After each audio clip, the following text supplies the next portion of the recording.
হাইলাকান্দিত আৰক্ষীৰ ঝটিকা অভিযানে দুজন মাদক পাচাৰকাৰীক আটক ৰেলৱে ষ্টেচন অঞ্চলৰ পৰা 5 পেকেট ইয়াবা উদ্ধাৰ বজাৰ মূল্য প্ৰায় 5 লাখ টকা হাইলাকান্দি সদৰ থানাৰ ওসি পল লাল হিলমাংছাৰ নেতৃত্বত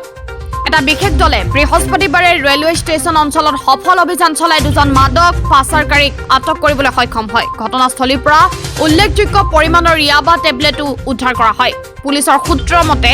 গোপন তথ্যৰ ভিত্তিত দলটিয়ে হঠাৎ অভিযান আৰম্ভ কৰে ঠিক সেই সময়তে পাচাৰকাৰী দুজন ব্যক্তি মাদকৰ পেকেট হস্তান্তৰৰ প্ৰস্তুতি লৈ আছিল পুলিচে 5টা পেকেটত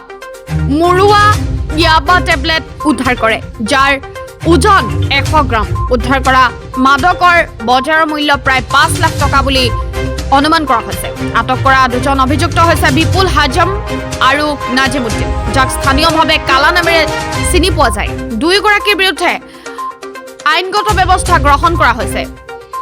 আৰু এই ঘটনাত অন্য কোনো ব্যক্তি জড়িত আছে নে নাই ইয়াৰো তদন্ত আৰক্ষীয়ে তদন্তৰ প্ৰক্ৰিয়াৰ অভিযান অব্যাহত ৰাখিছে হাইলাকান্দিৰ পৰা আবুল কালাম লস্কৰৰ ৰিপৰ্ট